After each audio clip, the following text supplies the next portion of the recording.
sehingga kita bisa berkumpul pada hari ini untuk mendapatkan pengetahuan tambahan, di mana pengetahuan ini tidak kita peroleh di saat kita kuliah. Tambahan pengetahuan ini bisa menjadi bekal kelak Anda untuk sukses setelah kuliah dengan melakukan usaha wira swasta. Karena kami menginginkan Anda semua bisa menciptakan lapangan kerja baru. Nah, dengan Anda semua bisa menciptakan lapangan kerja baru, maka akan banyak lapangan-lapangan baru yang bisa diambil oleh masyarakat Indonesia yang ada levelnya di bagian bawah. Ya, kami berharap materi ini khususnya pada saya bisa menambah pengetahuan dan untuk Anda bisa menjadi bekal nanti pada saat akan berwirausaha. Nah, wirausaha mungkin bisa dicicil dari sekarang, gitu ya. Nanti kita bisa banyak bertanya kepada Pak Kastitonif. Pak Kastitonif ini beliau mempunyai pengalaman yang hebat dalam hal pengelolaan budidaya udang. Ya. Kita tahu bahwa udang itu harganya fantastis, gitu ya, sehingga pengusaha-pengusaha itu akan hebat bila bisa sukses untuk berbudidaya udang, dan beliau adalah seorang praktisi yang konsisten. Beliau ini alumni Departemen Biologi, sehingga dengan pengetahuan-pengetahuan yang dimilikinya itu kemudian bisa menjadi bagian dalam karir beliau, begitu. Beliau juga punya publikasi tahun 2005, 20 dan 2004, ya, masih berhubungan dengan udang, begitu. Saat ini beliau bekerja aktif dalam suatu perusahaan. Nah, beliau ini tinggal di Bogor ternyata. Nah, untuk kalau ingin bertanya-tanya tentang apa nanti yang berhubungan dengan pengelolaan udang ini, mungkin bisa berkomunikasi langsung dengan beliau. Oke, untuk mempersingkat waktu, kami persilahkan kepada Pak Kastitonif. Monggo, Pak. Ya, Bu Sri, terima kasih banyak atas kesempatannya. Saya udah muncul nih di. Ampun. Udah ya, oke. Nah, selamat pagi. Ini selamat pagi. Kebetulan saya masih di Sumbawa nih ya. Jadi selamat siang kalau di sini udah jam 11, di Bogor mungkin jam 10 ya. Untuk rekan-rekan mahasiswa semuanya.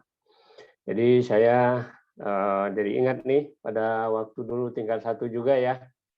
Ini udah ada ya Bu Yusri ya dulu ya program seperti ini seingat saya.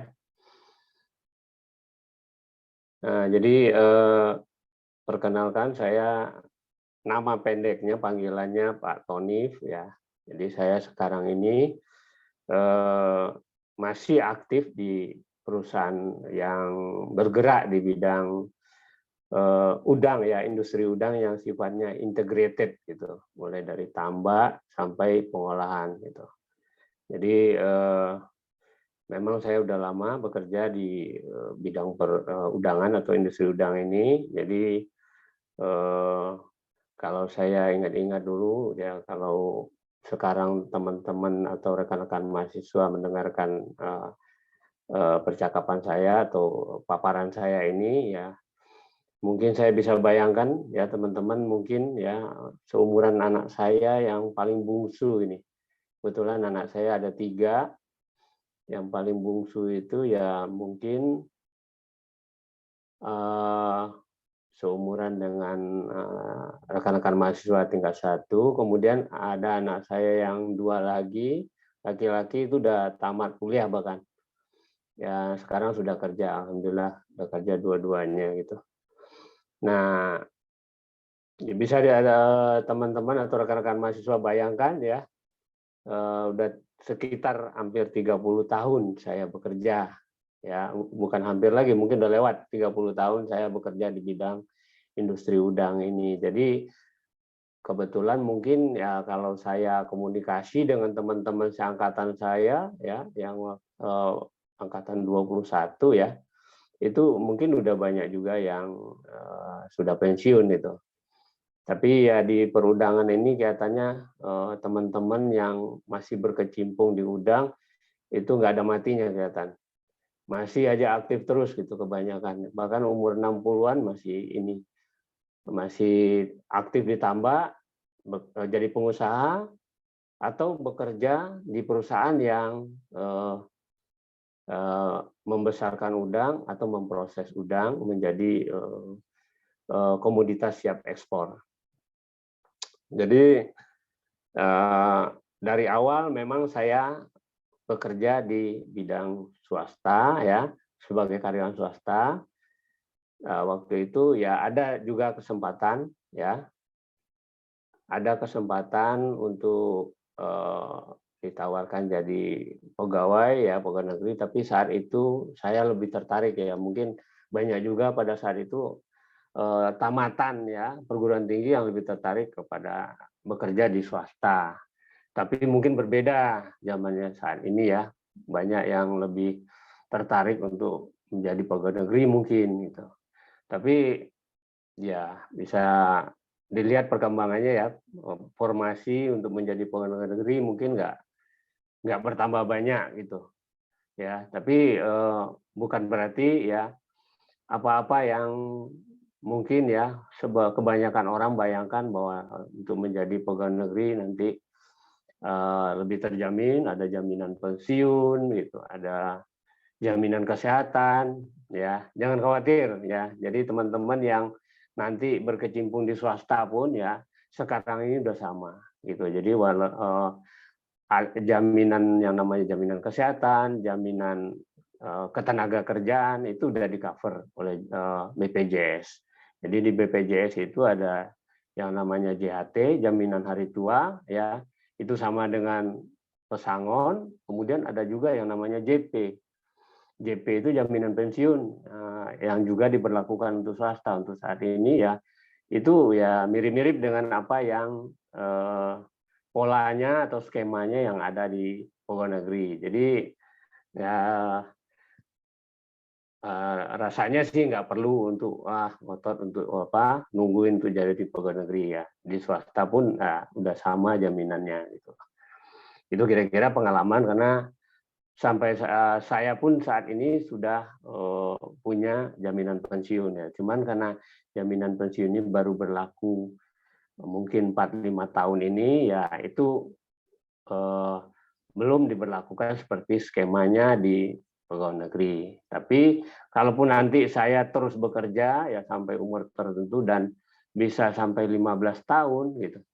Saya ikut jaminan pensiun ya bisa jadi nanti ujung-ujungnya juga pensiun seperti pegawai negeri. Jadi swasta pun udah punya jaminan yang mirip dengan pegawai negeri gitu. Jadi nggak usah khawatir untuk berkecimpung di bidang swasta, apalagi nanti jadi wirausaha atau pengusaha. Saya setamatnya dari kuliah, ya, saya cerita dulu ya sebelum masuk ke materinya nanti ya saya rangkum nanti apa yang saya dapat di pengalaman saya. Saya cerita dulu saya setamat dari kuliah sesuai dengan apa yang saya dapat di kuliah saya pakai gitu di industri udang ya. Pada saat itu ya saya masuk pertama kali di pengolahan hasil tambak ya, tambak udang itu. Nah, di sana sesuai dengan kualifikasi saya ya, saya menjadi sebagai analis lab ya, karena di di kuliah kita diajarin gimana menganalisis kandungan bakteri, kandungan kimia, ya, kesegaran, ya, di udang itu. Nah, dari sanalah saya mulai bekerja berkarir, ya, di perusahaan swasta, ya. Nah, kemudian karena perusahaan swasta ini kita bisa memilih, ya, memang pilihan saya pada waktu itu beberapa kali saya berpindah akhirnya ke perusahaan yang sifatnya integrated, tapi masih di udang juga. Nah, kebetulan yang integrated ini atau terpadu, ya, dia punya usaha udang dari hulu sampai hilir. Dari hulu sampai hilir ini maksudnya, ya, dari hulu dia membuat indukan udang, benih udang, pembesaran udang, pengolahan udang sampai ke ekspor udang, ya. Jadi setiap langkah-langkah itu ada unit usahanya sendiri atau ada PT-nya sendiri, perusahaannya sendiri. Tapi dia bisa setiap hasil dari step-step itu dia bisa olah sampai ke ujung atau ke hilirnya gitu. Nah, di perusahaan ini saya dipercaya gitu, ya, dipercaya untuk membuat sistem karena kebetulan industri udang ini orientasinya mayoritas ekspor. Ya, kalau kita cari udang di supermarket itu sebenarnya, ya, bukan kualitas ekspor itu. Yang diekspor itu, ya, yang bagus-bagus biasanya, kualitasnya jauh lebih bagus. Ya, karena itu bisnis, ya. Nah, jadi cari untung lah gitu. Kalau diekspor harganya jauh lebih baik gitu. Jadi dipercayakan untuk membuat sistem di situ, ya, karena memang ekspor nggak gampang, gitu. Persyaratannya ketat, ya. Dulu persyaratan ekspor itu benar-benar dari segi kesehatan gitu. Kemudian ada yang sertifikasi gitu, ada sertifikat tertentu yang harus dipenuhi, yang harus diterima secara internasional. Ya, internasional itu kadang-kadang untuk Amerika berbeda dengan untuk Eropa, untuk Jepang beda lagi gitu. Jadi itu sistem kebetulan, ya, dari awalnya sebagai orang yang menganalisa lab, berkembang membuat sistem gitu. Sistemnya, ya, termasuk lab di dalamnya juga, ya. Ya, makanya orang sebutnya itu quality assurance, jaminan mutu, ya, untuk ekspor ini. Nah, kemudian ekspor udang, ya, untuk dari ke negara-negara importir, ya, seperti Amerika, Eropa, itu standarnya berkembang. Makin lama makin berat, makin ketat, ya, sehingga tuntutan kualitas juga makin sulit sebenarnya, makin ketat juga, makin strict untuk kita penuhi gitu. Nah, nggak hanya di pabrik pengolahan udangnya saja yang diterapkan standar kualitas dan sertifikasi, tapi juga, ya, masuk ke pembesarannya, yaitu ke tambaknya. Nah, sehingga saya juga ditugaskan dan dipercaya untuk membuat sistem sampai ke tambak. Ya, di tambak pun, ya, kita harus buat yang namanya SOP, standar operating procedure gitu. Kemudian kita harus mempunyai suatu sistem HACCP namanya gitu, yang safety untuk mulai dari tambaknya, ya, bahwa kita harus membesarkan memudidaya udang sampai besar itu tanpa bahan-bahan yang bisa membahayakan kesehatan manusia nantinya. Nah, standar itu juga terus berkembang, nggak hanya sampai di tambak, dituntut lagi untuk ke hatchery-nya, ke pembenihannya, ya.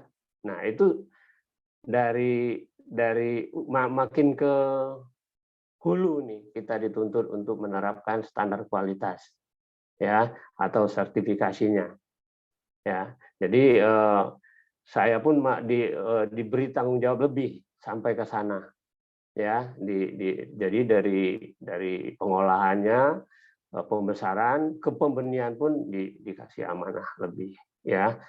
Nah, untuk membuat sistem, ya, sampai sana, ya, karena dari penelitian-penelitian ilmiah katanya dari induk udang kalau sudah ada kontaminasi ya misalnya logam berat, antibiotik, salmonella ya, itu pun bisa ke bawah ya sampai ke pabrik.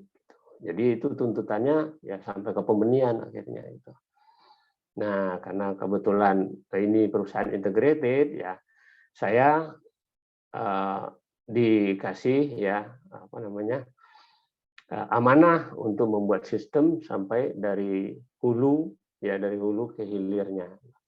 Jadi akhirnya saya memahami gitu secara keseluruhan ya industri udang ini seperti apa, saya dapat ilmunya semua gitu. Dari hulu sampai ke hilir ya, termasuk cara budidaya, cara pembenihan, cara pengolahannya. Ya, kira-kira begitu pengalaman saya ya di perusahaan yang saya sebelumnya bekerja ya, walaupun setelah itu saya pensiun dari situ ya, tapi ada perusahaan berikutnya yang juga pengen mengembangkan budidaya udang terpadu seperti itu. Jadi walaupun usia saya pensiun ya, saya dipakai itu untuk perusahaan berikutnya yang punya cita-cita juga untuk membuat suatu perusahaan terpadu atau integrated dalam budidaya udang ini.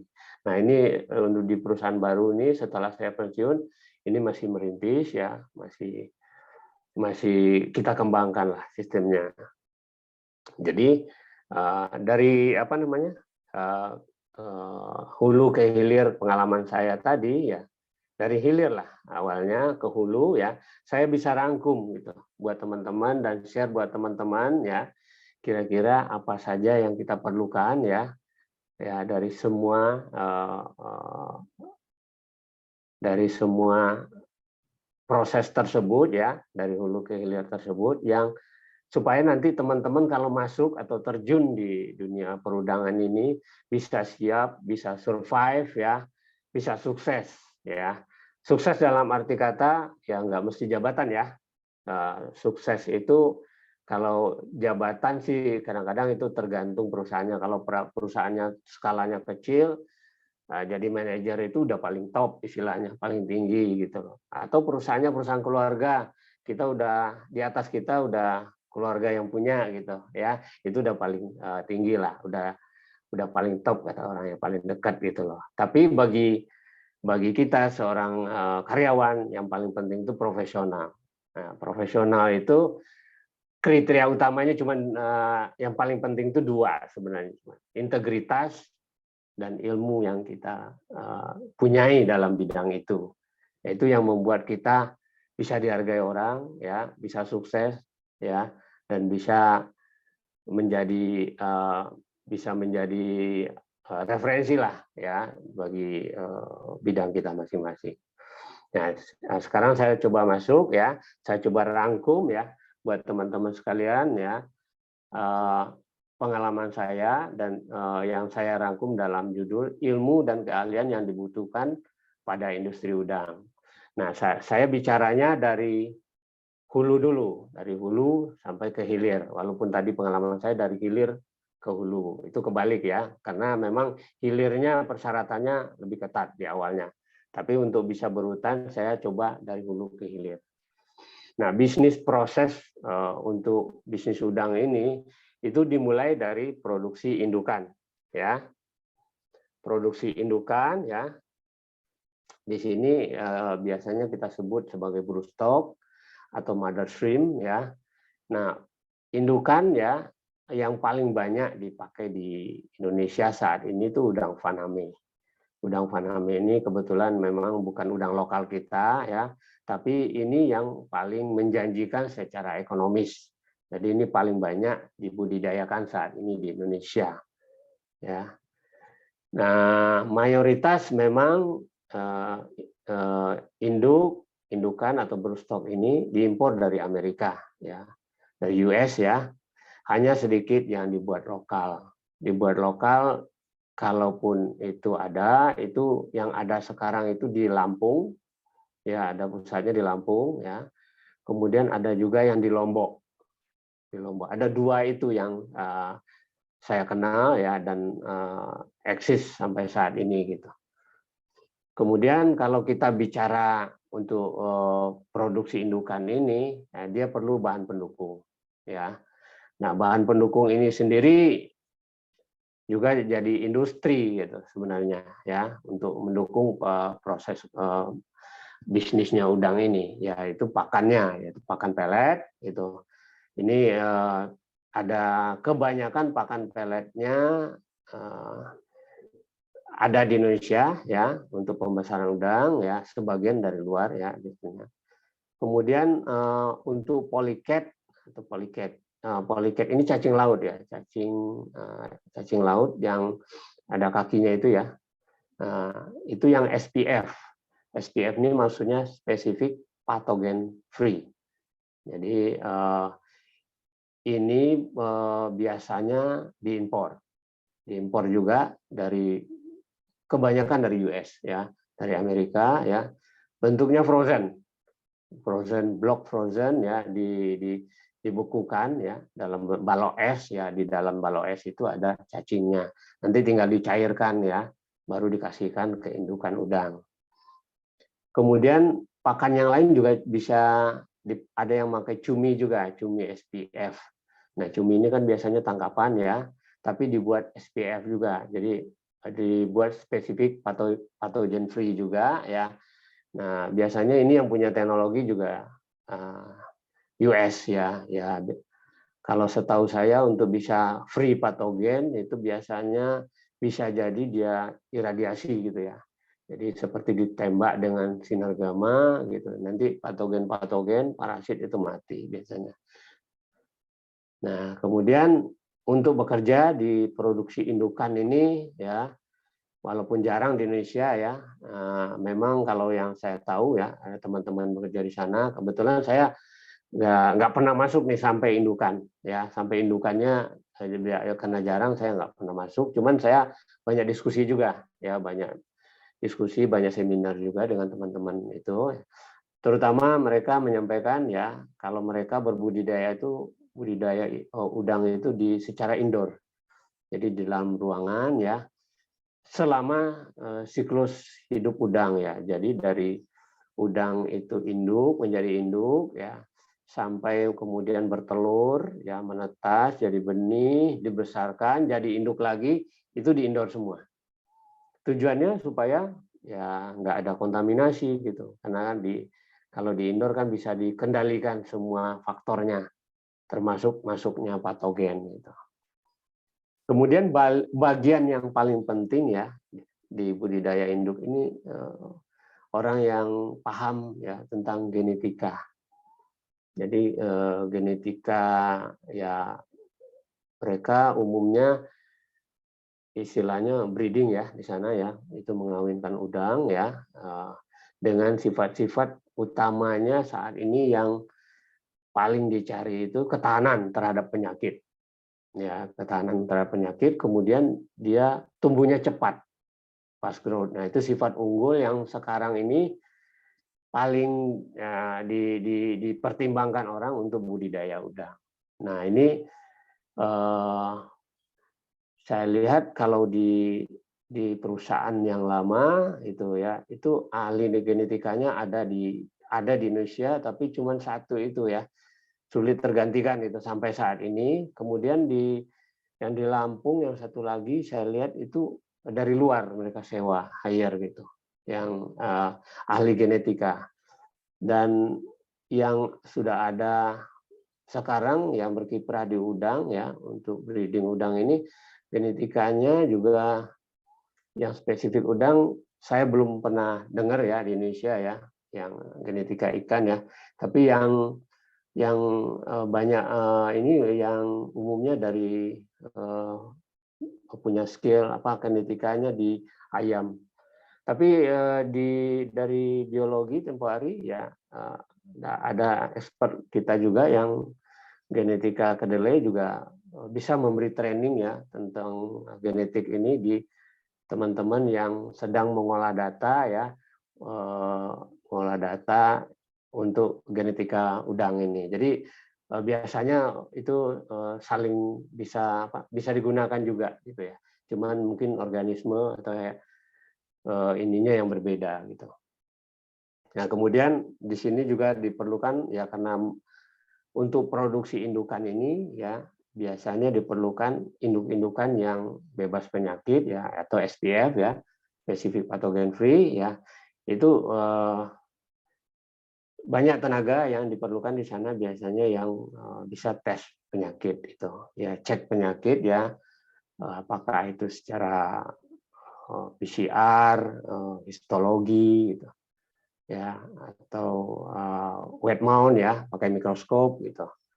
Nah, itu tentang virus, bakteri, dan fungi ya, yang banyak menjadi penyakit di udang. Kemudian untuk yang penting juga sebagai bahan pendukung ya dalam proses budidaya atau indukan itu ya, itu kualitas air gitu. Jadi yang kualitas airnya harus dijaga ini supaya nyaman untuk budidaya dan tidak membuat udang stres ya, indukan stres ya, itu parameter kimia dan biologi. Nah, di samping itu juga teman-teman yang bekerja itu supaya tidak terjadi kontaminasi harus memahami praktek-praktek sanitasi dan disinfeksi. Ya, itu di keseluruhan step budidaya atau produksi indukan ini. Nah, masuk ke tahap berikutnya ya, bisnis proses berikutnya lebih ke hilir lagi ya. Dari indukan ya, biasanya yang banyak diproduksi dari US. Nah, di Indonesia banyak yang beli nih indukan dari US untuk produksi Nauplius ya, Nauplius. Nah, dari Nauplius ini ya kemudian diproduksi lokal ya. Jadi induknya impor artinya ya. Induk impor tadi digunakan untuk produksi Nauplius ya. Nah, ini bisa digunakan oleh backyard ya, Naupliusnya, atau hatchery besar juga menggunakan. Nah, bahan pendukungnya juga polycat ya. Polycatnya cuman bukan SPF biasanya. Jadi kebanyakan mereka gunakan polycat ya, itu cacing yang mereka tangkap ya dari alam ya, dari laut ya. Atau ada juga yang budidaya sendiri. Ya, kalau itu bentuknya pembenihan besar ya, produksi Naupliusnya besar, mereka budidaya sendiri juga polycatnya. Ya, polycatnya di budidaya supaya lebih free penyakit itu. Jadi di ruangan indoor juga, ruang tertutup juga. Kemudian untuk induk yang tadi dibeli dan digunakan untuk produksi Nauplius diberi makan cumi juga. Nah, ini cuminya biasanya nggak mesti cumi SPF karena mungkin lebih sulit ya nyarinya ya. Jadi biasanya cumi beku. Kadang-kadang bisa dibeli di tempat pengolahan makanan beku ya. Ada cumi beku itu bisa dipakai biasanya. Kemudian ada juga kerang beku ya yang dipakai untuk makanan induknya supaya dia bertelur menghasilkan Nauplius. Ya. Ini sifat budidayanya juga indoor, jadi diperlukan pengetahuan atau ilmu tentang budidaya indoor ya. Ya, terutama pada tahap reproduksi udang. Ya, reproduksi ya udang mating, udang bertelur ya. Nah, itu yang diperlukan ya ilmu dan keahlian di situ. Kemudian seperti juga yang di nomor 1 ya untuk produksi indukan ya, kecuali di sini nggak diperlukan lagi ya keahlian genetika karena udah dipilih induknya dari produksi indukan yang ada di luar atau di lokal pun ya, induk yang sifatnya seperti apa maunya gitu, yang kebal penyakit ya, tapi pertumbuhannya agak lambat atau pertumbuhannya lebih cepat, dia agak rentan biasanya gitu. Jadi nggak bisa dua-duanya dapat gitu ya, karena sifat unggulnya salah satu yang bisa diambil. Nah, kalau budidaya polycat biasanya ya atau cacing itu kalau nggak mau beli ya karena risiko biasanya ya. Kalau dapat liar itu kan ya kita nggak tahu kualitas atau free nggak terhadap virus tertentu yang kita takutkan membawa penyakit. Nah, diusahakan dengan budidaya ya, polycat sendiri itu biasanya di hatchery besar gitu. Kalau hatchery kecil belum mampu untuk melakukan, apalagi backyard. Oke, berikutnya. masuk ke produksi benur atau benih udang ya, atau yang dalam bentuk stadianya udang ini disebut post larva ya, post larva. Nah, ini umumnya produksinya lokal ya. Lokal ini bisa dibuat secara backyard ya di halaman belakang rumah ya, kecil-kecilan ya, 1-2 bak ya, atau hatchery besar ya. Nah, untuk bahan pendukungnya ya, ini menggunakan plankton ya. Plankton ini ya kita piara sendiri ya. Ini ya untuk memeliharanya butuh pupuk biasanya sama bibit. Nah, kalau teman-teman biasanya kalau hatchery besar mereka nyari bibit, isolasi atau ambil di laut ya yang mereka inginkan jenisnya ya. Atau bisa juga diminta biasanya di balai-balai ya yang menyediakan bibit ya, mereka mengkoleksi bibit, biasanya mereka bisa bantu gitu. Kemudian industri lain yang mendukung produksi benih atau benur udang ini Artemia. Nah, Artemia ini biasanya import. 100% import ya, yang saya tahu sampai sekarang ya, karena Artemianya hidupnya di danau laut garam ya. Danau laut garam yang salinitasnya sangat tinggi ya.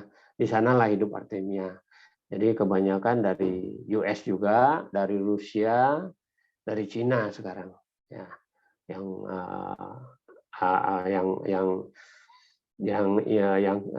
ekspor Artemia ke kita.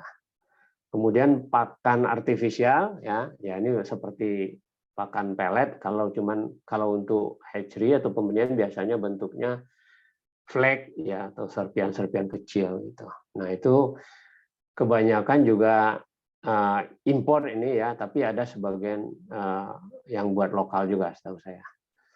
Kemudian ada yang mau suplemen pakan ya, kita perlukan juga di sini ya.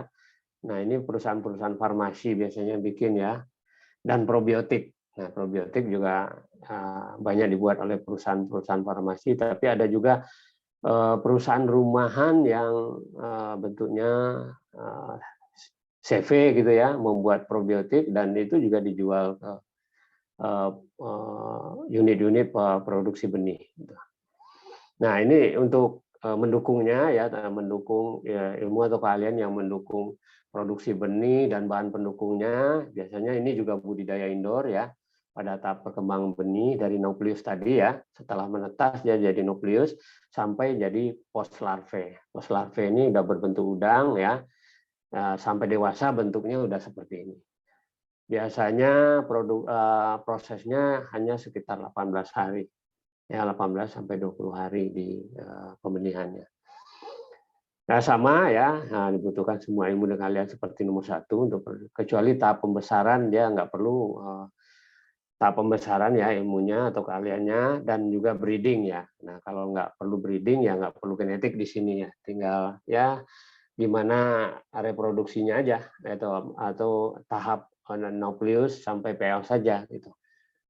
Ya, yang diperlukan lagi di sini kultur plankton ya, dari bibit sampai massal. Jadi ada scale up-nya ya, dari biasanya teman-teman itu dari cawan dulu, cawan Petri ya, kemudian masuk ke tabung reaksi ya, Erlenmeyer ya, kemudian ada kantong ya, ke galon gitu, sampai bak ukuran 300 liter ya, bak fiberglass ya, mereka pakai untuk produksi plankton.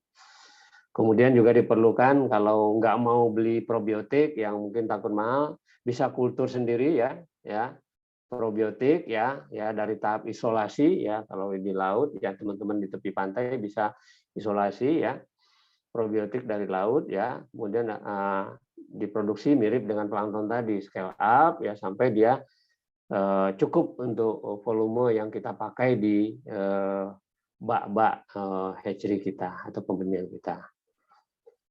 Masuk ke tahap berikutnya ya, tahap pembesaran udang. Nah, ini tahap dari post larvae tadi ya sampai ukuran udang besar atau ukuran konsumsi ya. Nah, ini ditambak yang luas biasanya ya. Bisa dalam bentuk tambak tradisional sampai super intensif ya. Nah, untuk mendukungnya ya, bahan pendukung yang dipakai biasanya pakan pelet ya, pupuk kimia maupun organik, enzim, suplemen dan probiotik ya. Nah, kita memerlukan pengetahuan atau keahlian atau ilmu di sini budidaya outdoor, beda dengan yang tadi kita outdoor di sini ya, di luar ya.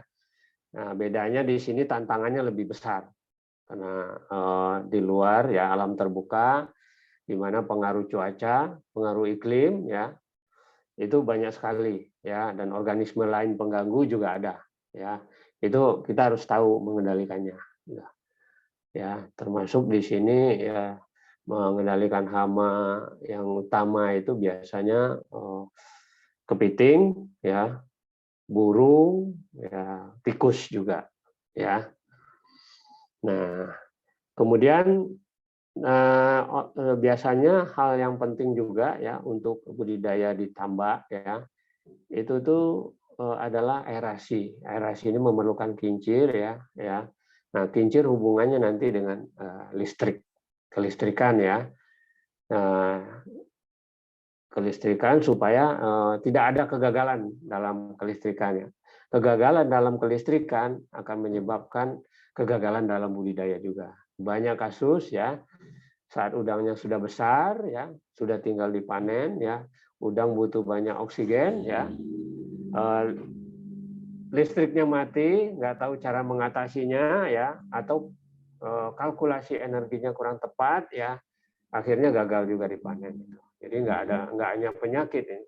Jadi kebanyakan teknisi ataupun pengusaha yang berkecimpung di bidang budidaya udang itu mereka umumnya berusaha belajar banyak juga tentang listrik gitu, supaya ini juga tidak menjadi faktor yang menyebabkan kegagalan usahanya.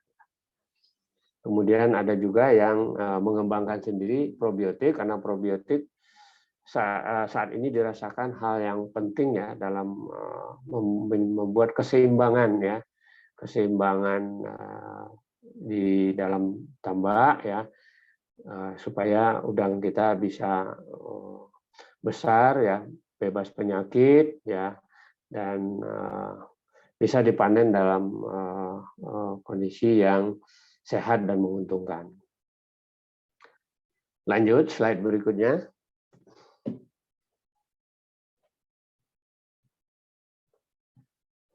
Nah, satu lagi ya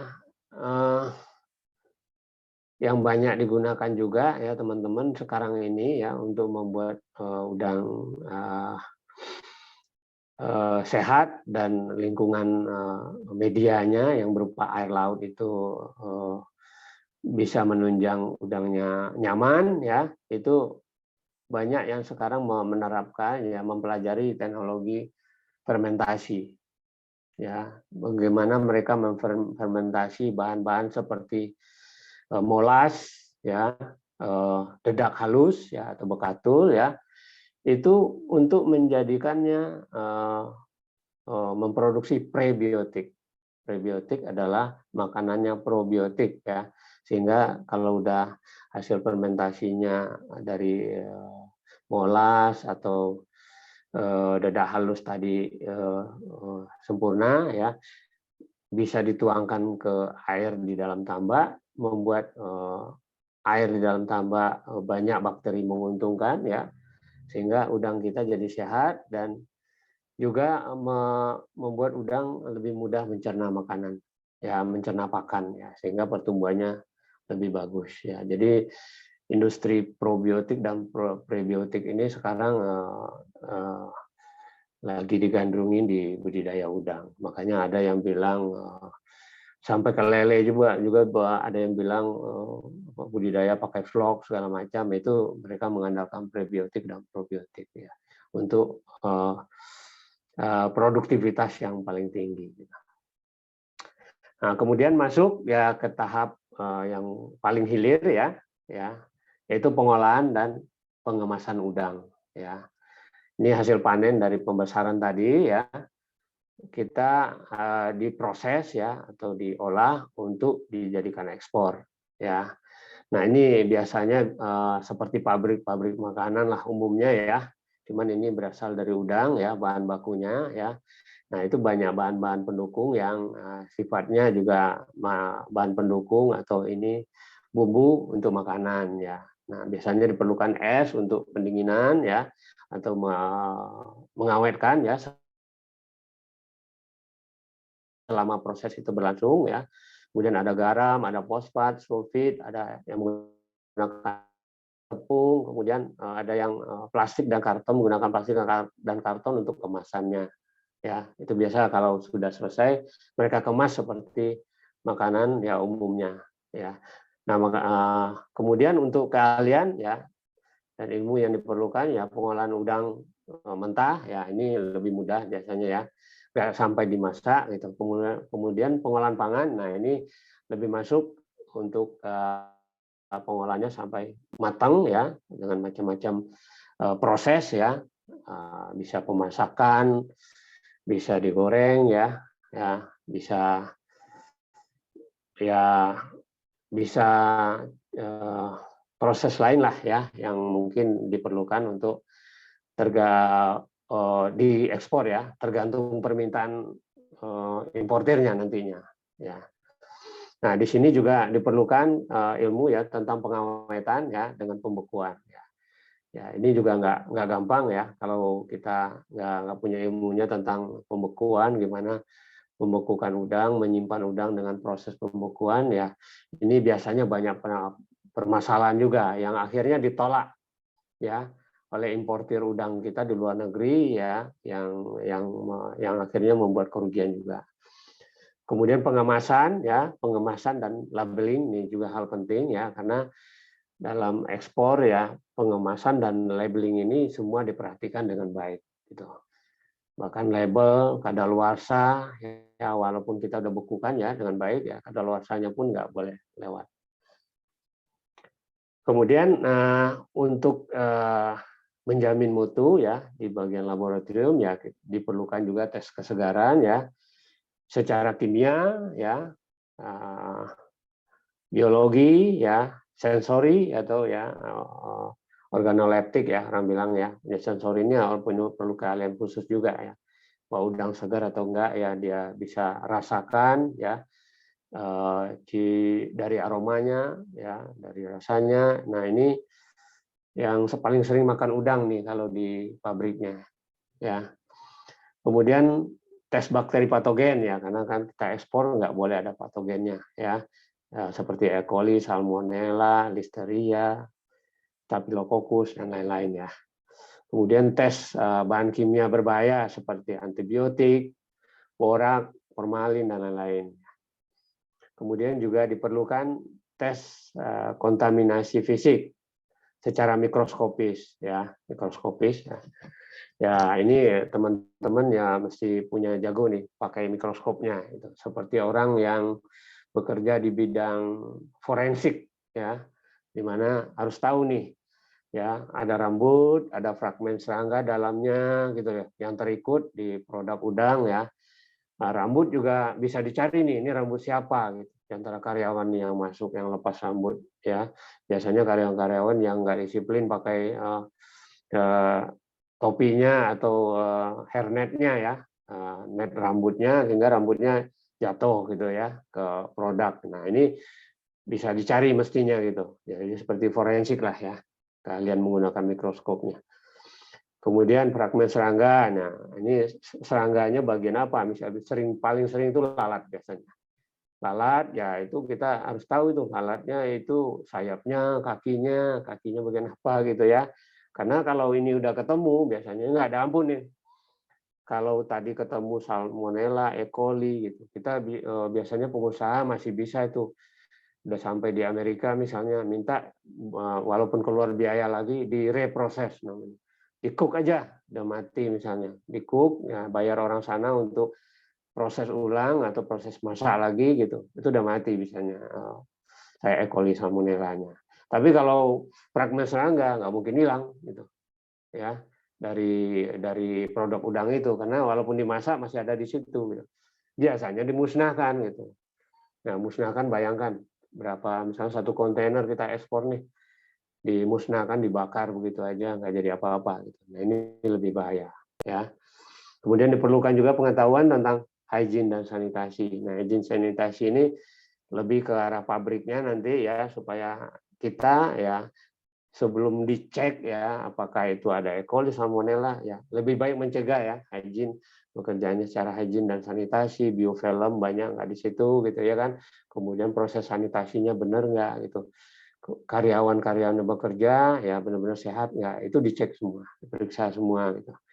Dan bahkan kesehatan karyawan kita bisa minta bantuan dokter juga ya untuk memeriksa fisik, bahkan ya darah ya, dan fesesnya juga diperiksa. Kemudian pengetahuan tentang good manufacturing practice ya, atau GMP ya, kalau orang bilang, kalau di label-label makanan itu ada disebutkan GMP, good manufacturing practice ya, dan HACCP. HACCP ini kepanjangannya Hazard Analysis Critical Control Point ya.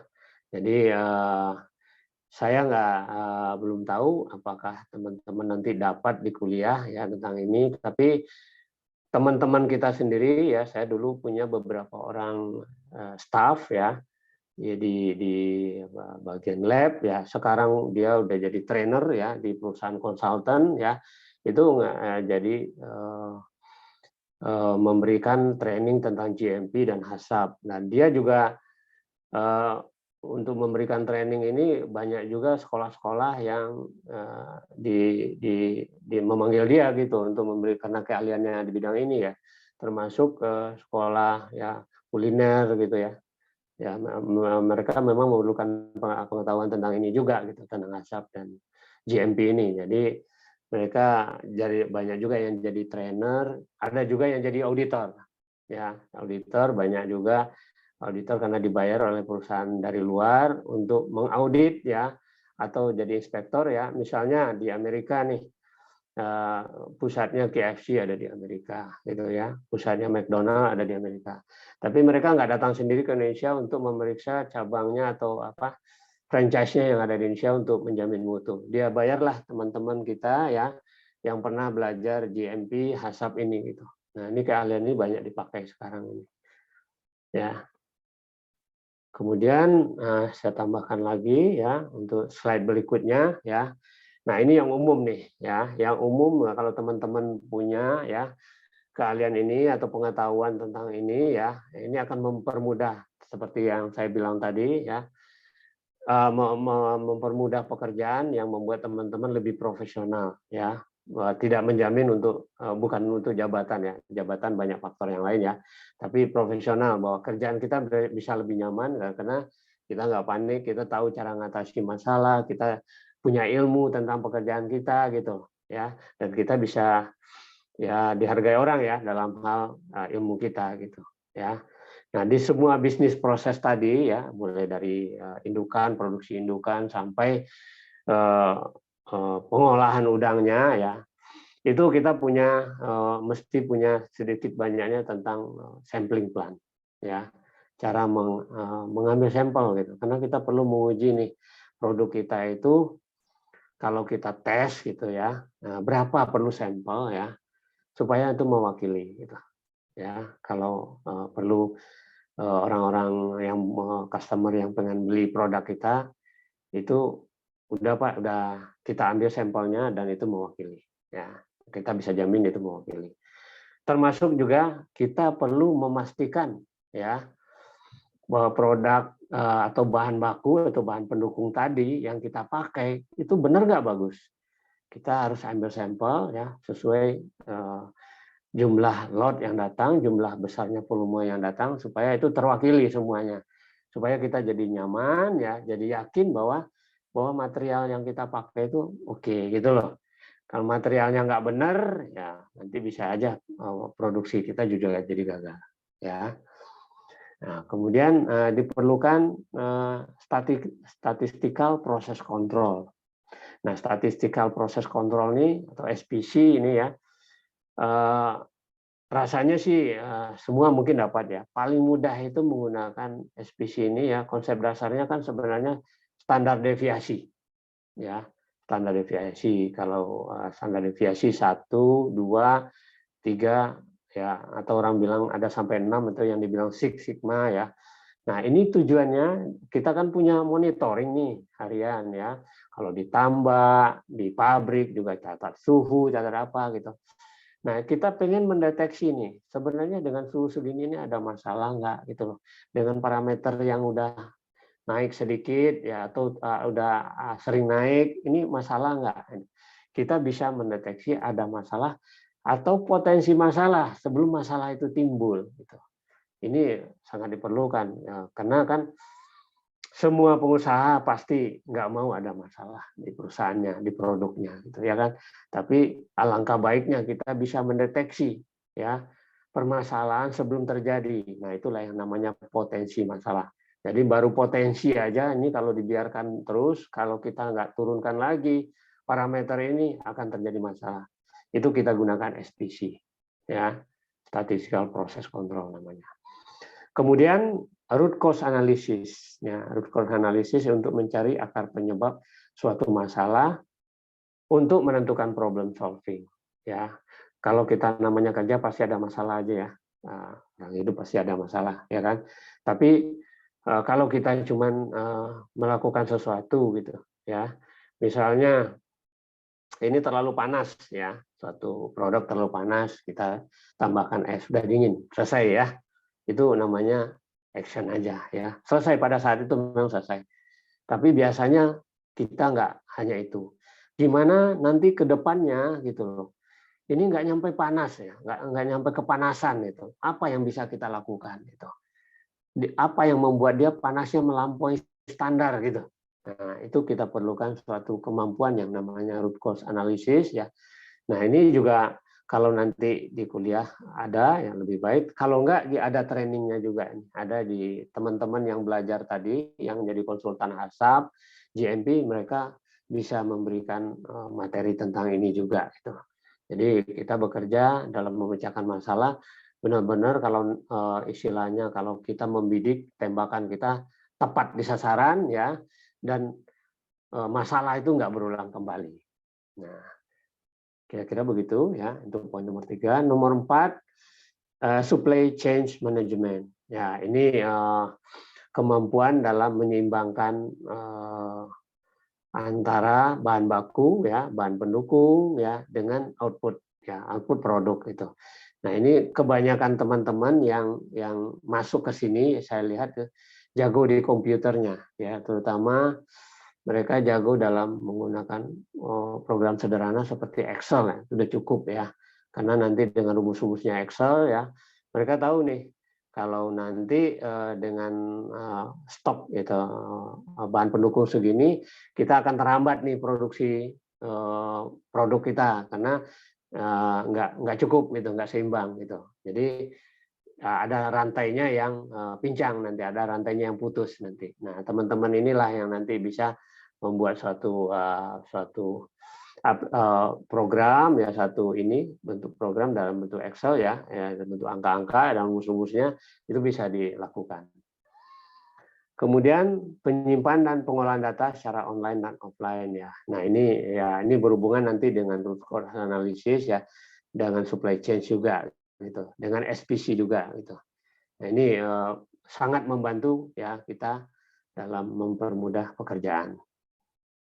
Kemudian quality management ya, ini prinsip-prinsip dasar ya yang nanti bisa mendukung ya. Kalau teman-teman belajar di Mupasti mungkin ini besar kemungkinan ya, menurut saya nggak dapat ya hal seperti ini, tapi ini bisa dicari di online, training online untuk tambahan ilmunya. Kemudian untuk kita nanti yang teman-teman yang terjun di bidang R&D ya, ini perusahaan-perusahaan besar biasanya ya.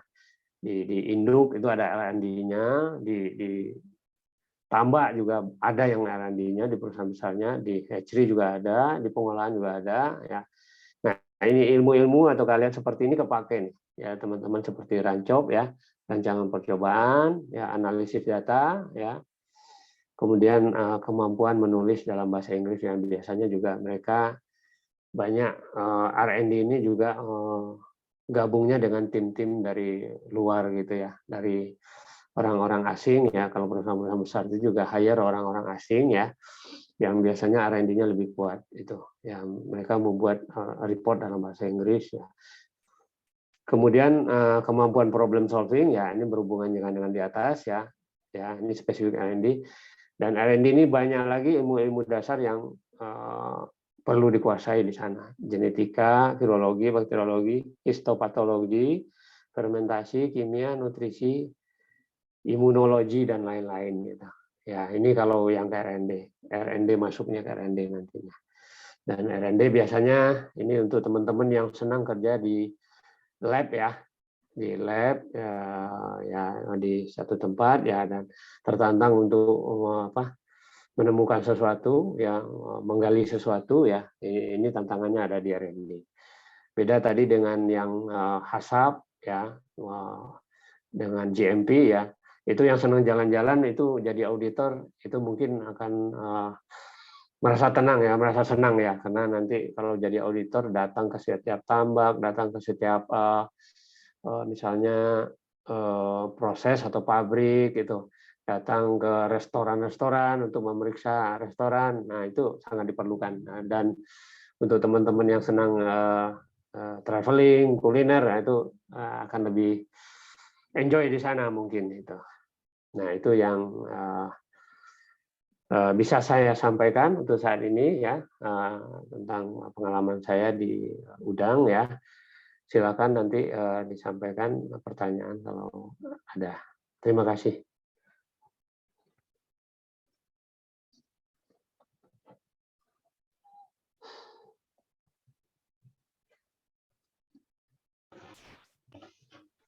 Baik, terima kasih Pak Kastitonif.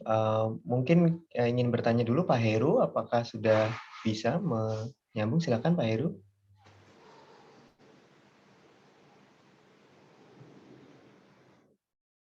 Suaranya belum terdengar dari sini Pak, punten. Suara Pak Heru belum terdengar dari sini, ya.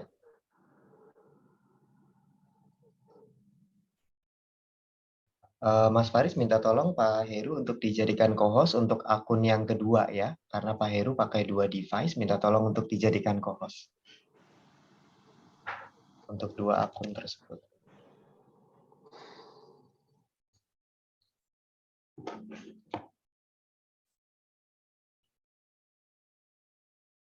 Pak Mas Faris?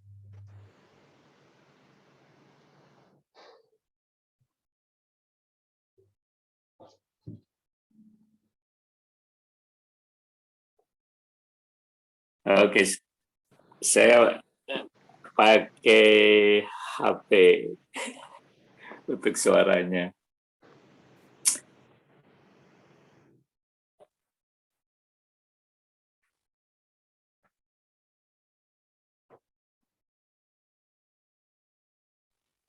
Baik, terima kasih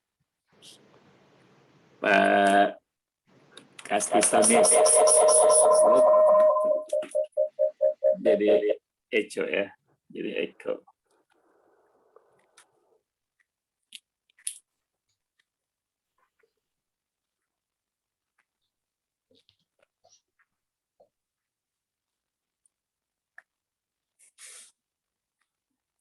Masih belum. Sekarang suaranya sudah masuk Pak Heru, silakan Pak. Sudah bisa kita dengar suaranya. Untuk akun yang kedua sedang diusahakan oleh sedang diusahakan. Ya, Oke, baik. silakan. Oke, terima kasih Pak Kastitonif. Mungkin saya perlu perkenalkan sedikit tentang Pak Kastitonif ini. Beliau itu adik kelas saya. 4 tahun atau 5 tahun di bawah. Saya angkatan 17, beliau angkatan 21. Dan sekarang beliau sudah jadi senior manager. Dan yang beliau pelajari itu ilmu dasar.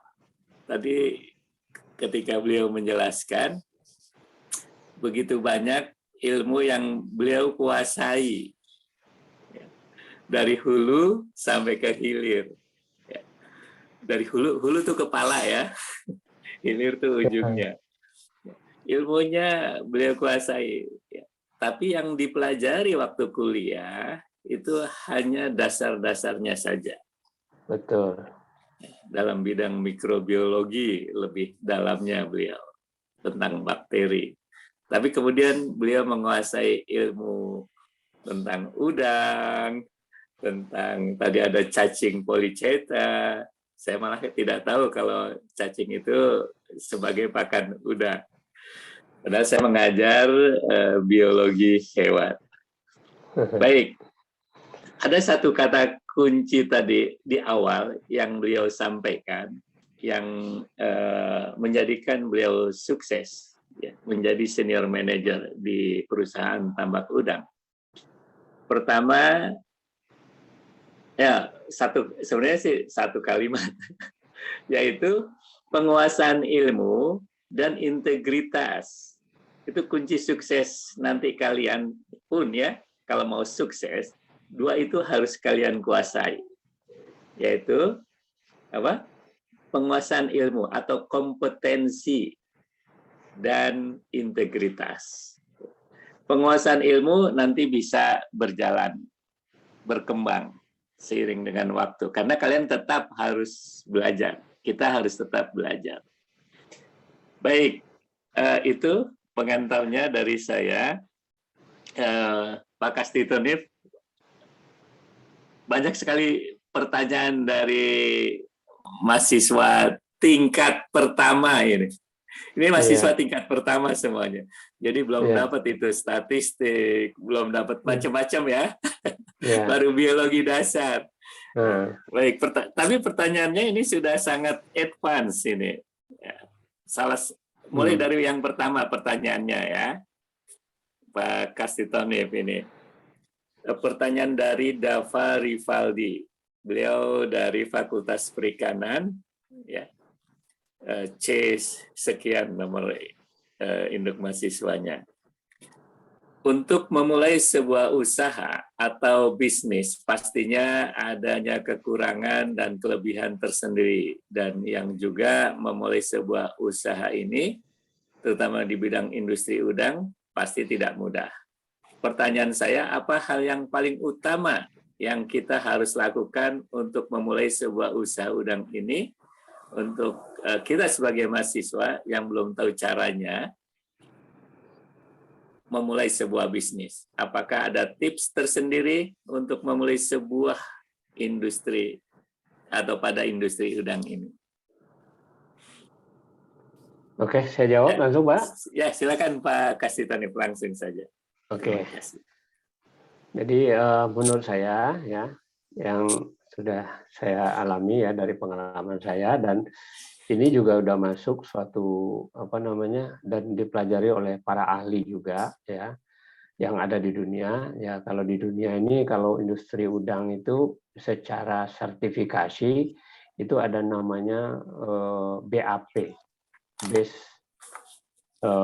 Aquaculture Practices ya. Di BAP itu ya, nanti bisa dicari ya, di-download di di internet. Itu ada standar-standarnya ya, standarnya. Nah, standar itu dibuat oleh para ahli, para praktisi, juga masukan dari pemerintah misalnya ya, dan ahli-ahli lingkungan segala macam ya. Itu membuat jadilah suatu standar yang ideal untuk memulai suatu industri atau usaha budidaya udang. Nah, yang pertama paling menentukan ya dari awal itu adalah pemilihan lokasi. Ini mirip kayak orang dagang nih Pak ya, lokasinya penting gitu ya kan. Nah, lokasinya kenapa? Ya lokasi itu penting ya, karena di lokasi itu nanti akan kita untuk berbudidaya kan nggak hanya 1 siklus, 2 siklus, tapi mungkin bertahun-tahun ya, mungkin puluhan tahun. Kalau bisa itu jadi sumber rezeki kita kan begitu maunya ya. Jadi kalau memang seperti itu, pilihlah lokasi yang paling tepat ya, yang dimana kita bisa menjaga lingkungan sekitarnya juga. karena ini budidaya udang ini ya nggak bisa lepas dari keseimbangan alam juga ya. Alam kita, alam sekitarnya terjadi pencemaran, rusak gitu. Nanti sumber daya atau bahan pendukung yang kita peroleh dari lingkungan kita seperti air ya, itu juga akan rusak dan akhirnya kita sendiri juga yang nanti mendapatkan resikonya seperti resiko penyakit, pencemaran dan lain-lain. Nah, itu yang paling penting. Yang pertama. Yang kedua baru kita memilih metode budidayanya. Nah, kalau sekarang lagi populer itu yang budidaya yang mungkin mudah ya, kemudian cepat ya untuk membuat tambaknya ya. Itu seperti yang banyak di YouTube mungkin udah banyak di-share juga seperti tambak milenial ya Pak ya, yang bentuknya bulat ya, nggak perlu menggali tanah, nggak perlu eskavator ya mungkin ya. Nah itu saya juga kebetulan di rumahnya di pekarangan rumah nyoba-nyoba juga itu. Nah, dengan sedikit modal gitu, itu bisa jadi hasilnya juga bisa stabil gitu dan cara budidayanya juga gampang gitu ya kan. Nah, jadi nggak perlu ribet, nggak perlu modal besar juga. Simpelnya seperti itulah. Oke. Ya. Baik Pak Tony, buat Dava itu bisa mulai coba di rumah. Dava di mana tinggalnya? Mana Dava? Dava Rivaldi. Bisa coba tidak bisa on mic Pak tidak Heru, bisa. betul. Oke, jadi bisa dicoba ya di rumah ya. Pak Tony sudah mencobanya. Kalian atau Dava bisa menghubungi beliau nanti kalau ingin konsultasi. Baik, pertanyaan kedua ini dari Dwianto Muhammad. Dalam menghadapi berbagai macam problematika dalam bidang ekonomi yang sangat berkorelasi dengan harga jual dan harga beli pasar pada ranah industri udang ini, seberapa fluktuatif dan dinamiskah perubahan harga pasar penjualan udang ini, dan langkah apa yang diambil dalam mengantisipasi harga pasar yang sedang rendah harga penjualannya? Itu Pak Kastoni dari Dwianto. Oke. Oh, kalau yang saya ini ya, saya perhatikan harga udang ya, terutama harga udang yang dari tambak ya. Ini bukan harga udang dunia ya, yang ekspor ya, dari tambak aja untuk jual ke pabrik ya atau ke supplier. Itu memang fluktuatif ya, dinamis sekali gitu. Nah, terutama kalau saya perhatikan untuk ukuran-ukuran tertentu gitu. Nah, udang ini ada size-size-nya ya. Jadi biasanya kalau lagi musim tertentu gitu, budidaya misalnya nggak mencapai size tertentu, booming lah ukuran-ukuran misalnya kecil gitu, kebanyakan seringnya ukuran kecil. Nah pada saat banyak panen ukuran kecil itu harga ukuran kecil itu sangat fluktuatif, bahkan ada yang nggak mau ngambil mungkin ya. Tapi kalaupun nggak ada yang mau ngambil misalnya pengepul, kalau pengalaman saya di mana di Sumbawa, di Lampung gitu ya, dijual ke pasar lokal itu pasti banyak ibu-ibu yang mau beli itu buat masak di rumah gitu. Dan itu masih menarik harganya biasanya ya. Karena ternyata orang Indonesia banyak yang suka udang gitu.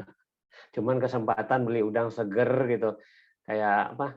Itu jarang kelihatannya. Ya kan di mall pun kelihatan kalau kita beli udang ya cari udang yang seger yang bagus kayak langsung ditambah itu.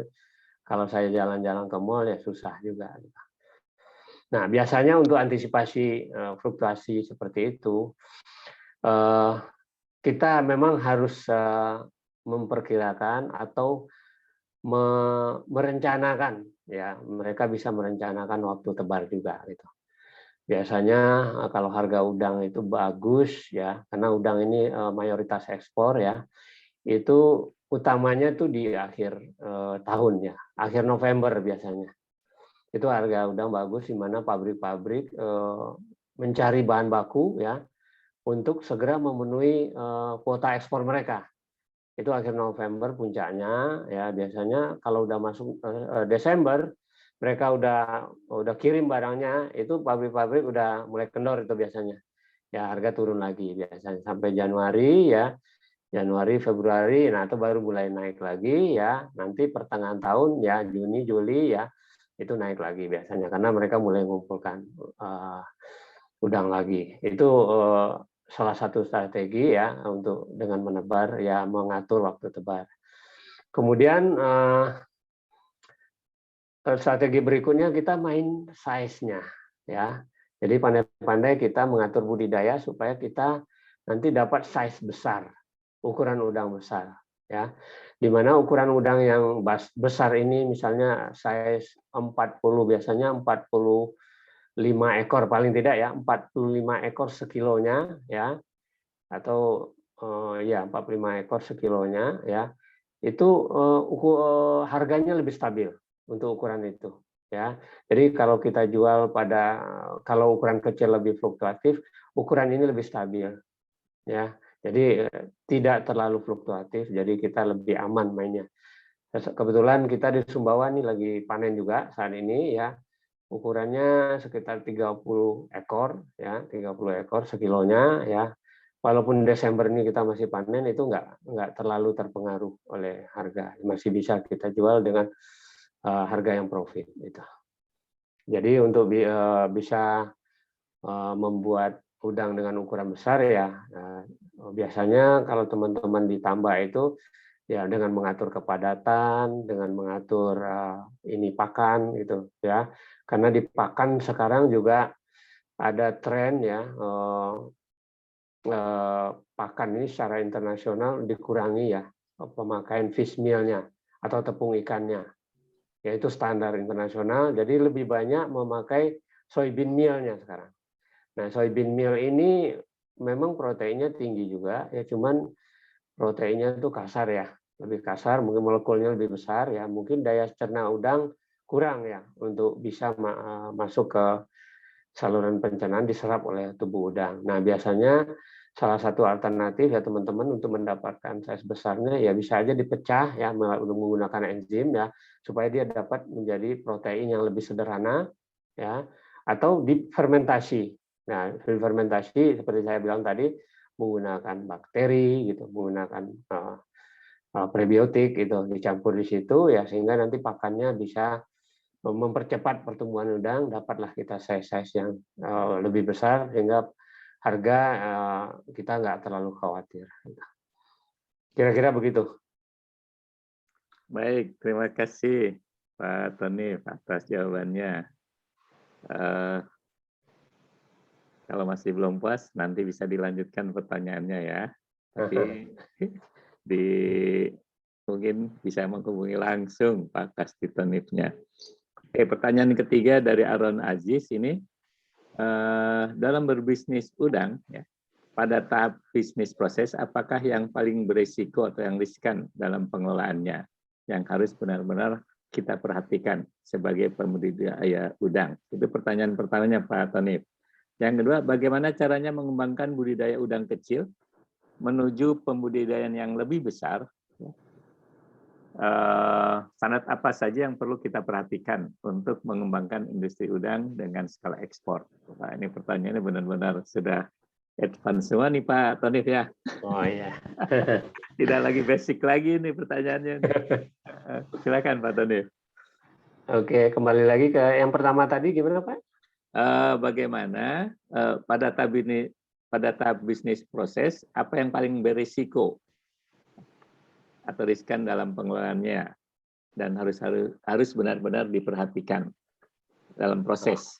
Nah, budidaya ya, pembesaran ya. Pembesaran. Dalam pembesaran udang ya, saya ada tips ya dari pengalaman saya karena kebetulan saya dulu pernah mempelajari pertama kali mengetahui konsep HACCP ya. HACCP ini Hazard Analysis Critical Control Point ini kan dari Kanada ya tadinya ya.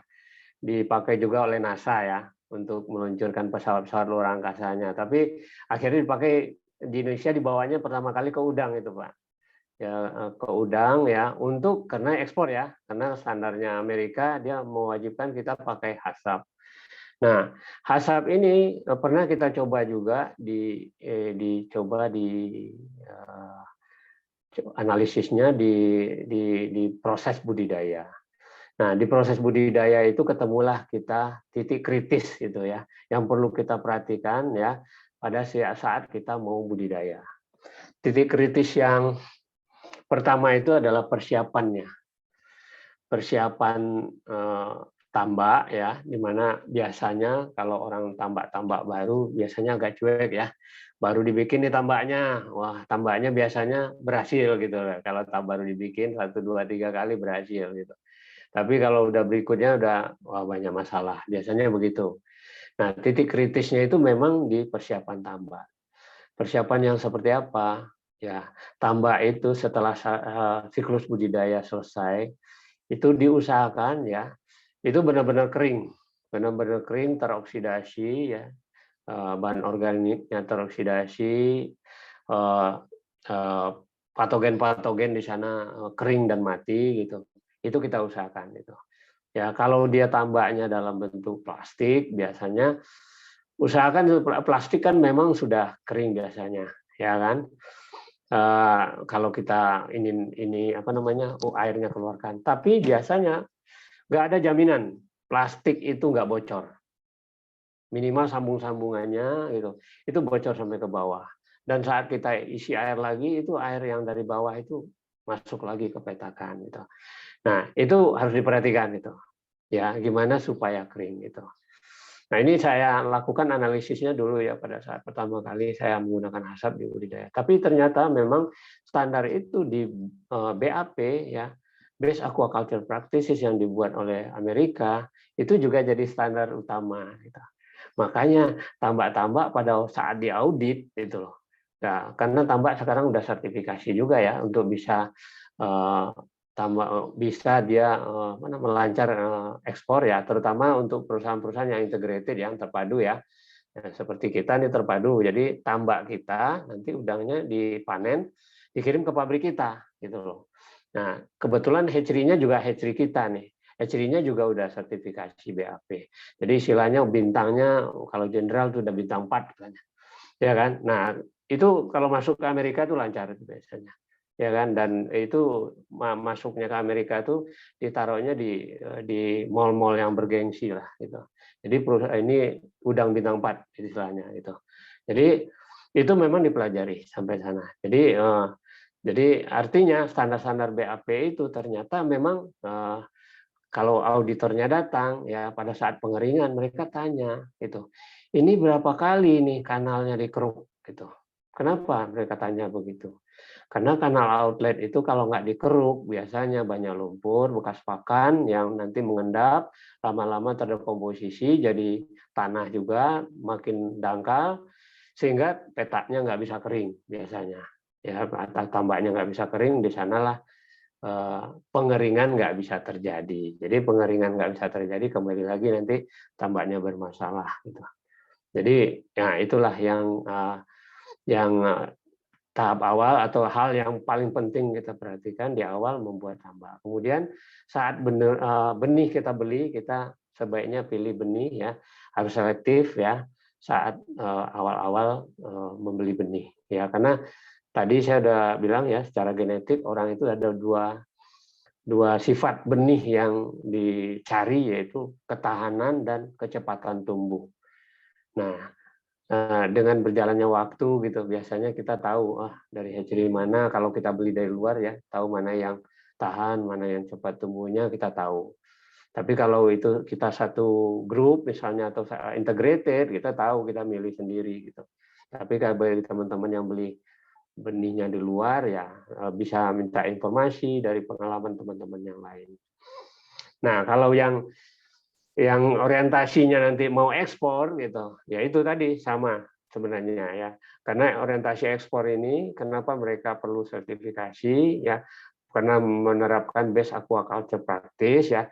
Karena orang berbisnis atau importer itu ya dalam mengimpor udang, dia punya usaha juga di negaranya seperti Amerika atau Eropa. Dia nggak mau usaha cuma sebentar aja gitu. Ekspor sekali, ada perusahaannya nggak mampu lagi suplai udang dari Indonesia gitu. ya tutup misalnya atau berhenti gitu. Nah, dia kan perlu continuity gitu, keberlanjutan gitu, usahanya juga gitu loh. Makanya itu base aquaculture practice-nya harus dipakai karena nanti semua bisnis ya sampai ke penerima produk mereka ingin berkelanjutan bisnisnya gitu. Jadi nah, teman-teman kalau mau lihat standar apa di base aquaculture practice ya bisa di browsing ya base aquaculture practice dalam kurung BAP, nanti cari di internet standarnya seperti apa. Itu kalau diterapkan ya teman-teman tahu tuh kunci-kuncinya budidaya udang yang baik itu seperti apa supaya hasilnya bagus. Kira-kira seperti itu.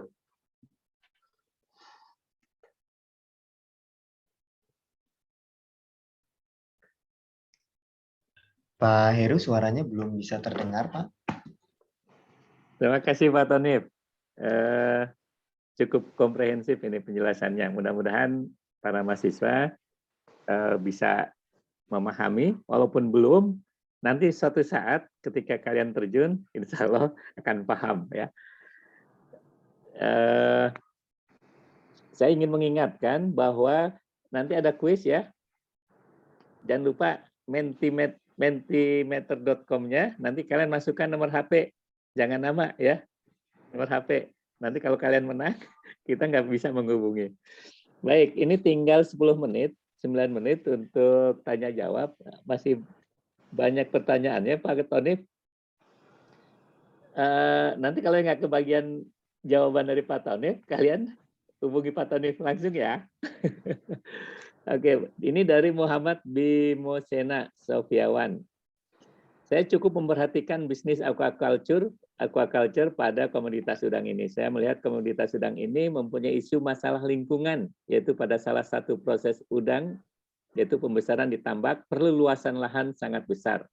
Sehingga yang muncul adalah rusaknya hutan mangrove di wilayah pesisir, karena pengalih fungsian lahan menjadi tambak-tambak udang. Sebenarnya apakah sebagai seorang yang berpengalaman dalam industri udang dari hulu ke hilir, sudah mempunyai solusi untuk masalah ini, atau memang masalah ini masih harus dicari lagi solusinya? Pertanyaannya kedua, apakah aquaculture pada komoditas udang bisa berjaya kembali di masa depan seperti saat di Pasena masih beroperasi? Silakan Pak. Oke. Solusi ya. Solusi tadi yang pertama ya. Jadi untuk solusi lingkungan ya itu sudah banyak dipikirkan oleh para ahli ya, termasuk badan-badan internasional. Kalau di apa namanya di Eropa itu istilahnya bukan BAP, bukan nama sertifikasinya ya, itu ASC. Aquaculture Stewardship Council, ASC. Ya, bisa di browsing juga teman-teman. Bahkan mereka sudah memikirkan masalah lingkungan ya, hubungannya dengan penyakit udang, dengan sustainability kita berbudidaya. Ya, sampai dia sudah mengeluarkan juga satu standar ya, bahwa kalau berbudidaya ya di dekat pantai itu atur jarak dari bibir pantai 100 meter. Nah, sampai saya pernah bertanya ke manajernya ASC yang ada di Indonesia waktu itu ya, kenapa gitu? Itu dari studi ya yang mereka lakukan, dari data-data yang mereka kumpulkan juga dari praktisi, bahwa dengan jarak 100 meter dari bibir pantai itu kemungkinan terkena penyakit lebih kecil yang dibawa oleh carrier ya yang ada dari laut. Biasanya itu carrier-nya bisa jadi kepiting ya diantaranya ya. Nah kalau udah lewat dari 100 meter itu aman, itu yang lebih aman ya. Nah, kemudian isu lain ya yang mereka ini itu juga nanti akan aman secara lingkungan ya, bahwa yang 100 meter itu mereka secara standar mewajibkan kita untuk nanam, kalau itu daerah mangrove untuk ditanam mangrove ya. Kalau itu bukan daerah mangrove yang nggak bisa ditanam mangrove, ditanam penghijauan lain bisa ditanam kelapa, buah-buahan, mangga segala macam ya. Itu bisa jadi pengaman lingkungan juga itu. Jadi mereka memang udah pikirkan semua solusinya untuk itu gitu. Tinggal kita mau nggak melaksanakannya untuk berbudidaya yang sustainable ya, yang menguntungkan juga gitu.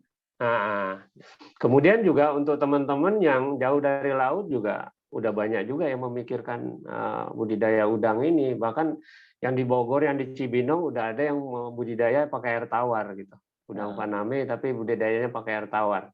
Udah bisa gitu ya kan. Dan Pak itu teman-teman ya seperti yang saya lakukan cuman pakai apa namanya terpal ya bentuk bundar itu saja ya, bisa di belakang rumah, depan rumah pakai air tawar itu bisa jadi. Bisa panen udang juga gitu. Ya, yang mereka lakukan. Nah, Kira-kira bisa nggak Pak kemudian Tonif yang kedua tuh? Yang kedua di Pasena. Jaya lagi seperti di Pasena dulu. Oke. Nah, jadi umur-umur teman-teman ya, mahasiswa sekarang ternyata ngikutin perkembangan di Pasena juga ya. Nah, saya juga surprise juga nih. Mereka di perikanan mereka ya. Karena saya dulu pernah di Pasena juga gitu. Nah, jadi saya tahu kondisi di Pasena gitu.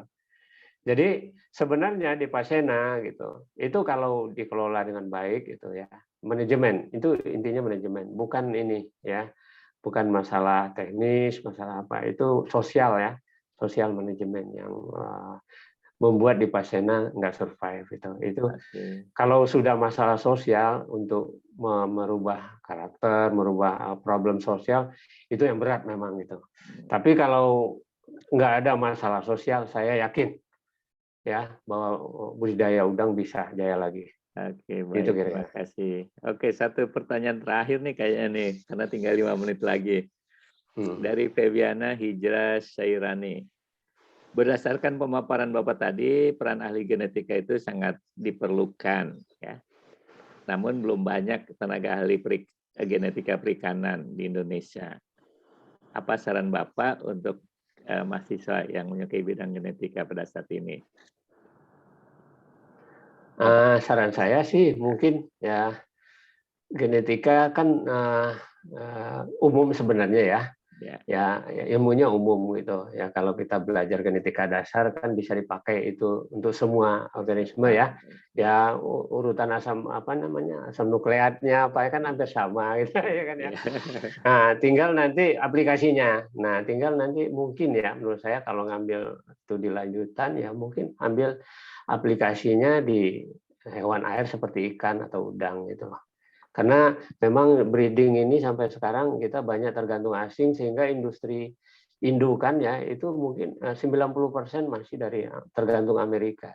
Mungkin nggak di Indonesia dari Indonesia Pak Tony. Ini ada pertanyaan dari Rizky Satriatama Waiso. Mungkin dari Indonesia indukannya? Indukannya kalau dari Indonesia kita bisa ambil nanti yang monodon ya. Yang udangnya jenis dari monodon karena monodon pun ya sekarang ya proses domestikasi atau breedingnya itu diambil oleh orang Amerika. Di sana mereka memuliakannya gitu.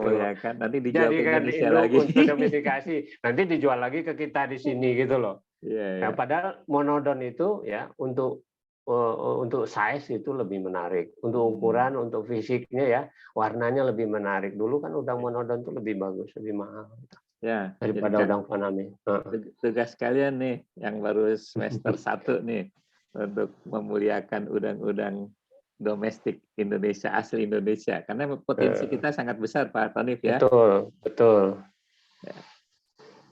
Oke. Tinggal 2 menit, mungkin ada satu pertanyaan ini saya yang pendek dari Yelis Ramanda Putra. Apa ilmu dan keahlian yang harus disiapkan kalau kita mau terjun ke industri udang atau membangun industri udang ini? Apakah kita perlu membentuk tim ya, dengan berbagai ilmu dan keahlian? Ya, kalau menurut saya sih saya sampaikan ini ya. nanti di teman-teman ya bisa ambil kan tergantung minat masing-masing juga tuh Pak, ketertarikan ya gitu ya. Nanti ya dia tertarik dengan R&D gitu atau tertarik di induk Asap, gitu. apa tadi? Arahnya ke Asap, ya. sana. Nah, kalau yang tertarik jadi auditor ya Auditor. untuk mensertifikasi tambak, nah itu yang senang jalan-jalan dan kuliner ya lihat banyak tempat ya belajar asap gitu loh. Itu kan seperti tadi itu. Ya. Kalau yang senang di lab R&D ya ada ini. Ya tergantung ketertarikan lah. Kalau nanti pada saat rekrut suatu perusahaan sih mereka sih mengerti juga gitu. Ya. Nah, cari bidang keahlian yang masing-masing ya pada saat interview dia tanya, kamu mengerti misalnya mereka lebih pengen lihat lebih banyak tentang penyakit. Ditanyalah misalnya histopatologinya gitu loh, sampai di mana penguasaannya misalnya, ya kan? Dalam hal penyakit itu misalnya. Atau dan PCR-nya itu. Ya. Nah, Baik. Baik, terima kasih Pak Tonif. Ya. Insya Allah kalian akan mendapatkan ilmu-ilmu dasarnya, ya, baik yang di perikanan maupun yang ini perikanan semua bukan? Ini perikanan semua ya. Kalian akan dapatkan ilmu-ilmu dasarnya ya. Jadi seperti Pak Tonif ini, beliau belajar biologinya dasar, tapi kemudian bisa menguasai berbagai bidang ilmu setelah masuk ke dunia kerja. Kalian juga akan begitu nanti prosesnya. Tapi tadi yang penting setelah kompetensi itu bisa dibangun. Cuma integritas itu kalau kita sudah rusak integritas, orang tidak percaya, itu yang berat untuk membangunnya kembali. Jadi integritas itu harus dipertahankan sejak awal, gitu Pak Tonif ya? Betul. Sedangkan kompetensi nanti akan bisa terus dikembangkan, dibangun, sehingga kita benar-benar menguasai bidang kita yang kita geluti. Bahkan bisa lebih dari yang kita bayangkan. Baik, mungkin itu saja untuk tanya jawab kita lewat 1 menit ini. Terima kasih banyak Pak Kastitonif yang telah membagikan ilmunya dan menyediakan waktunya walaupun sedang di lapang, menyempatkan untuk memberikan semangat pada adik-adik mahasiswa ini yang baru memulai langkahnya ya, dengan mengumpulkan atau menghimpun ilmu yang akan mereka gunakan nanti dalam hidup mereka.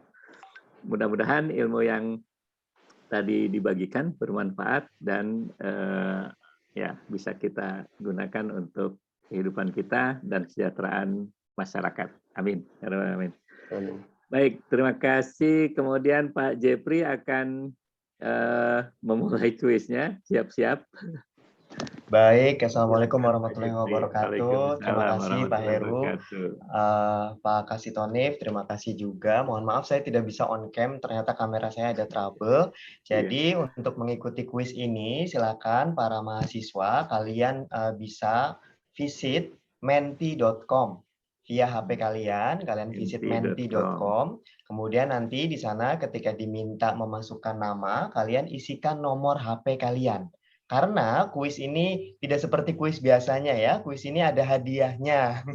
Nah ini hadiahnya nanti untuk pemenang pertama, dia adalah yang paling benar dan paling cepat menjawab kuisnya. Nanti pemenang pertama akan mendapatkan GoPay sebesar 200.000. Kemudian untuk peringkat yang kedua akan mendapatkan GoPay sebesar 150.000 dan yang peringkat ketiga akan mendapatkan GoPay 100.000. So lumayan ya kalau mendapatkan hadiahnya, kalian bisa makan enak hari ini menemani weekend kalian. So sekarang siapkan HP-nya, kalian kunjungi menti.com. Siap-siap, masukkan nomor HP-nya dulu di sana. Saya akan coba share screen dari sini. Pak Tonif jangan off dulu ya. Oh gitu. Ada serah terima itu sertifikat atau ucapan terima kasih. Silakan kalau sudah mengunjungi menti.com kalian bisa masukkan kode ini 55406322. Nah, ini sudah pada mulai masuk ke sini. Oke. Kita tunggu teman-teman yang lain. Wow, makin banyak ya. Berapa nih yang sudah masih? Ada 87, sekarang 80. Wow, 90-an.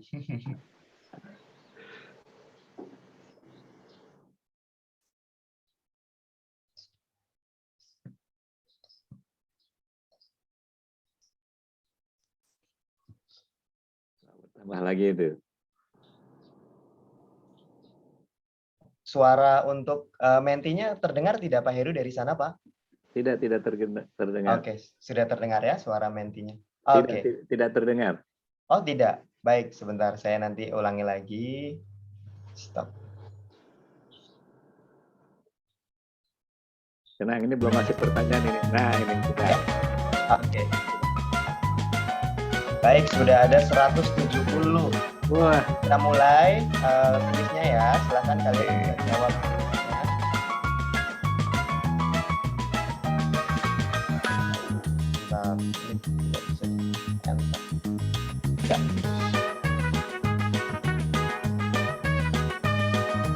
oke, ini pertanyaan pertama.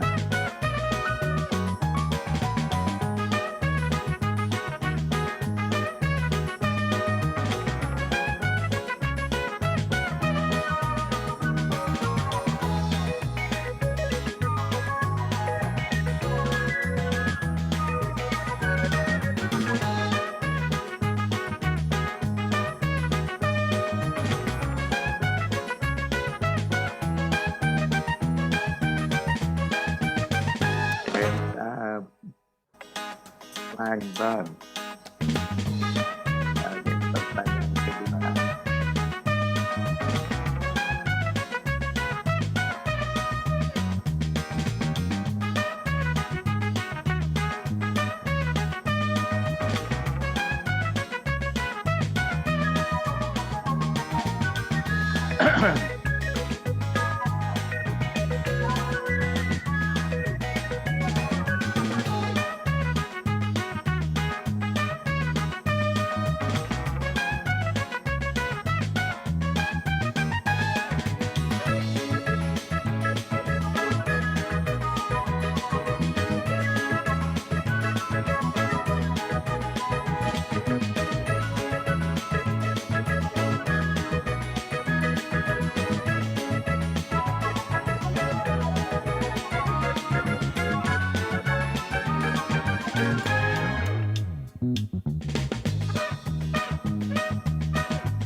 Sedang merangkum sepertinya ya, agak lemot internetnya.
Nah, sekarang kita akan lihat kira-kira siapakah pemenangnya.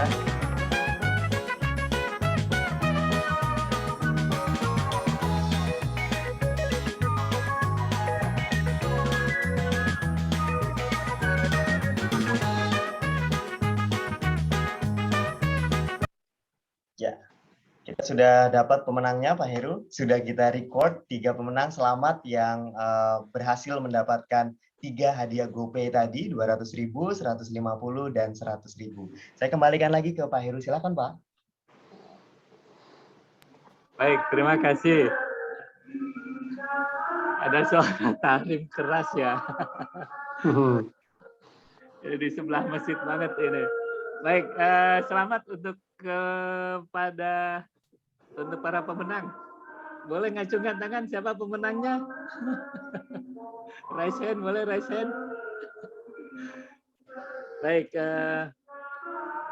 ya selamat sekali lagi pada para pemenang, dan ini mudah-mudahan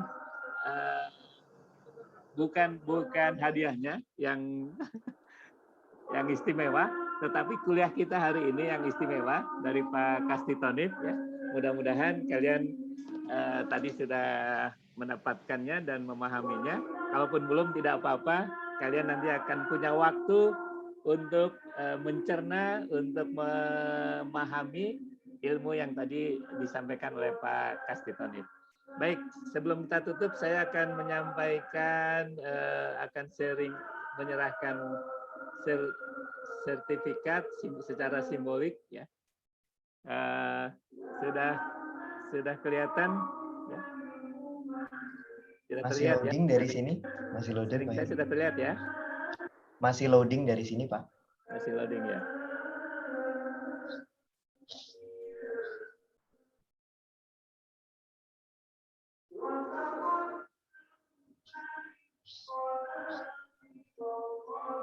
Sudah terlihat, tapi yang terlihat virtual background, Pak Heru. Baik, terima kasih Pak Jepri. Pak Kastitonif. Ya. Yang terlihat masih virtual background, Pak. Bagaimana? Yang terlihat masih virtual background, belum file sertifikat. File itu ya? Iya. Oh. Aduh, berarti saya salah sharing ini. Saya stop dulu sharingnya.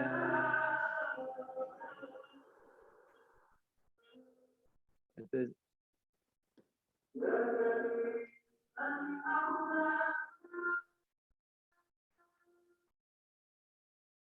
sebentar tadi.